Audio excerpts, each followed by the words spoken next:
کیا فرض نماز کے بعد امام کا ہاتھ اٹھا کر اجتماعی دعا کرنا اور مقتدیوں کا آمین کہنا درست ہے؟ اگر کوئی شخص امام کے ساتھ اجتماعی دعا میں شریک نہ ہو اور اپنے اذکار کرتا رہے یا اٹھ کر چلا جائے تو کیا حکم ہے؟ ابو عبیدہ۔ دیکھیے، فرض نماز کے بعد جو ہمارے بر صغیر میں مساجد میں ائمہ حضرات کا دعا کا ایک معمول ہے، یہ ہمیں نبی صلی اللہ علیہ وسلم سے اس کا ثبوت نہیں ملتا۔ یہ بات تو صحیح احادیث میں بہت کثرت سے ہے کہ نمازوں کے بعد، فرض کے بعد دعا قبول ہوتی ہے، یہ تو کئی احادیث میں۔ تو لیکن اس سے فرض سے مراد کیا ہے؟ کیونکہ دوسری احادیث میں آتا ہے، صحیح حدیث میں، کہ نبی صلی اللہ علیہ وسلم فرض نماز کے بعد صرف اللہم انت السلام والی دعا کے بقدر بیٹھتے تھے، پھر اٹھ جاتے تھے۔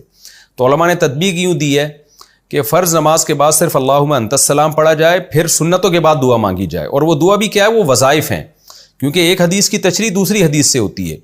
حدیث میں آتا ہے نمازوں کے بعد دعائیں قبول ہوتی ہیں، لیکن وہ دعائیں خود نبی نے کیسے مانگی ہیں، صحابہ نے کیسے مانگی ہیں؟ تو ہمیں نہیں ملتا کہ نبی صلی اللہ علیہ وسلم فرائض کے بعد ایسے ہاتھ اٹھا کے دعا مانگا کرتے تھے اور صحابہ پیچھے آمین آمین کہتے تھے، ایسا نہیں ملتا ہمیں حدیث میں، نہ فقہ میں ملتا ہے، کہیں بھی نہیں ہے۔ ظاہر ہے حدیث میں نہیں ہے تو فقہ میں بھی نہیں ہے، کیونکہ فقہ تو قرآن و حدیث ہی سے مرتب کیا گیا ہے۔ تو اس لیے ہمیں جو دعائیں ملتی ہیں وہ وظائف ہیں، یعنی نبی نے آیت الکرسی پڑھی، اللہم لا مانع لما اعطیت ولا معطی لما منعت ولا ينفع ذا الجد منک الجد، مخصوص الفاظ کی دعائیں ہیں جو ہاتھ اٹھائے بغیر ہیں۔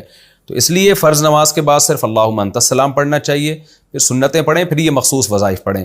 اور اگر کسی نے فرض نماز کے بعد ہی سارے وظائف پڑھ لیے تو بھی گنجائش ہے اس کی، بعض علماء اس کے بھی قائل ہیں۔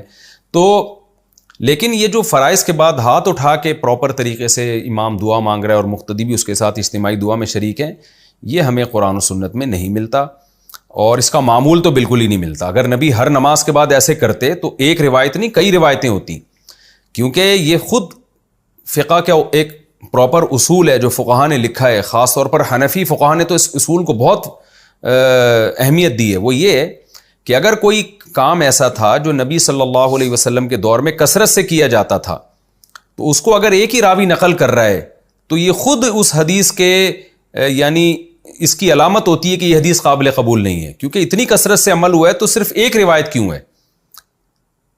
تو ظاہر ہے پھر یا تو وہ یہ سمجھا جائے گا کہ نبی نے کبھی کبھار یہ کام کیا، اگر ایک روایت ملے گی تو یوں سمجھا جائے گا کبھی کبھار کیا، اس سے آپ معمول نہیں نکال سکتے کہ معمول تھا نبی صلی اللہ علیہ وسلم کا۔ تو کیونکہ بار بار ایک عمل ہو رہا ہے تو صرف ایک صحابی کیوں روایت کر رہے ہیں؟ تو صحابی سے تو غلطی نہیں ہو سکتی ہے، ممکن ہے صحابی سے جو آگے جس نے روایت کی ان سے غلطی ہوئی ہو۔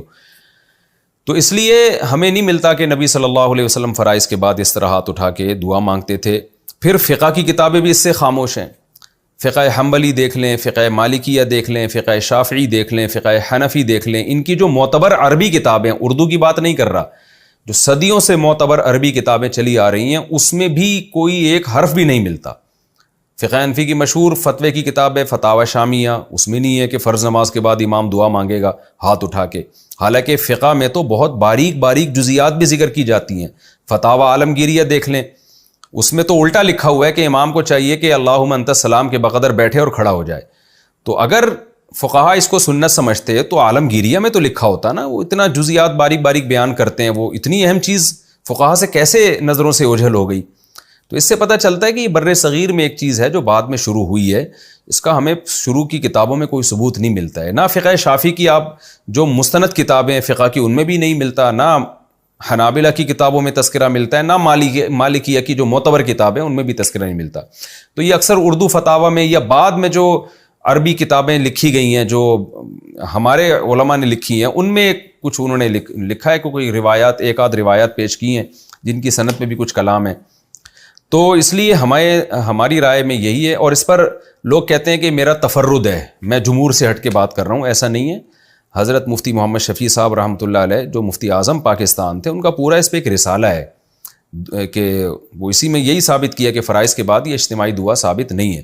حضرت مفتی رشید احمد صاحب رحمہ اللہ تعالیٰ کا پورا ایک رسالہ ہے اصل الفتاوی میں، آپ دیکھ سکتے ہیں، بڑے مدلل انہوں نے بحث کی ہے کہ یہ کہیں بھی یہ ثبوت نہیں ملتا ہمیں اس کا، تو اس کو چھوڑ دینا چاہیے۔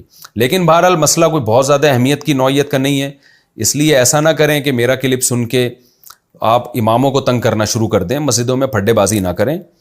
امام کو اپنے حال پہ چھوڑ دیں، وہ اگر دعا مانگ رہے تو مانگتا رہے، آپ کچھ نہ کہیں، آپ ہاتھ نیچے کر کے آرام سے بیٹھے رہیں، فتنہ نہ پھیلائیں مسجدوں میں۔ آج کل مسئلہ یہ کہ ایک مسئلہ پتہ چلتا ہے تو تھوپنا شروع کر دیتے ہیں۔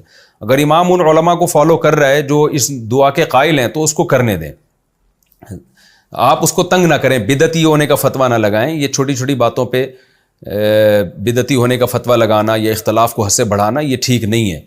تو اس لیے مسئلہ سن لیا، بس خود عمل کر لیں، اگر کوئی دوسرا عمل کر رہا ہے ٹھیک ہے، نہیں کرے تو چھوڑ دیں۔ اس سے بڑے بڑے مسائل بہت ہیں آج کل، ان کو فوکس کرنا چاہیے، ان چھوٹے چھوٹے مسائل میں نہیں پڑھنا چاہیے، بس اپنی رائے کا اظہار کر دیں اور پھڈے بازی نہ کریں۔ تو یہ بہت امپورٹنٹ ہے۔ باقی یہ کہ آپ کو کیا کرنا چاہیے، آپ ہاتھ نیچے رکھ کے بیٹھے رہیں یا اپنا وظیفہ پڑھتے رہیں، ذکر کرتے رہیں، اپنا ہاتھ نیچے رکھ کے بیٹھے رہیں، یہ بھی ٹھیک ہے، اٹھ کے نہ جائیں آپ۔ بعض لوگ کیا کرتے ہیں، ہمارا کلپ سن لیتے ہیں، اب امام اجتماعی دعا مانگ رہا ہے، وہ اٹھ کے ٹانگیں کندھے پھلانگتے ہوئے جا رہے ہوتے ہیں، سب لوگ اسے مڑ مڑ کے دیکھ رہے ہوتے ہیں، تو یہ ایک اختلاف کی صورت پیدا کرنا مسجد میں یہ ٹھیک نہیں ہے۔ بھئی عوام کو کیا پتہ، عوام تو بیچاری امام کو دیکھ رہی ہے اور امام صاحب نے کسی مولانا سے فتویٰ لیا ہوا ہے تو وہ عمل کر رہے ہیں، تو آپ ایک اختلاف کا مسجد میں ماحول پیدا نہ کریں، آپ گردن نیچے جھکا کے بیٹھے رہیں آرام سے۔ ایسا نہ کریں کہ امام دعا مانگ رہے اور آپ ہر نماز میں نا اس طرح لوگ پھلانگنا شروع کرتے ہیں، پھر سب لوگ مڑ مڑ کے دیکھ رہے ہوتے ہیں، پھر پوچھتے ہیں کیوں کر رہے ہو، آپ جواب دیتے ہیں بدعت ہے، پھر ایک نئی جنگ اور ایک مناظرے بازی کا ایک آغاز شروع ہو جاتا ہے۔ تو اس لیے تمیز سے منہ نیچے کر کے بیٹھ جائیں، جب دعا ختم ہو جائے تو تمیز سے گھر چلے جائیں۔ تو چھیڑ چھاڑ نہ کریں مسجدوں میں، اللہ کا واسطہ، پہلے کم پھڈے ہیں جو مزید پھڈے ہم شروع کریں۔ تو اس لیے نہ امام کو تنگ کریں نہ مقتدیوں کو تنگ کریں، تمیز سے منہ نیچے کر کے بیٹھے رہیں، اور کبھی کبھار دعا میں شرکت کر لیں تو بھی کوئی حرج نہیں ہے، کبھی کبھار تو جائز ہے، اس کو معمول بنا لینا جس سے لوگ اس کو سنت سمجھیں، اس پر ہمیں اعتماد نہیں ہے، ہم اس طریقوں کو ٹھیک نہیں سمجھتے۔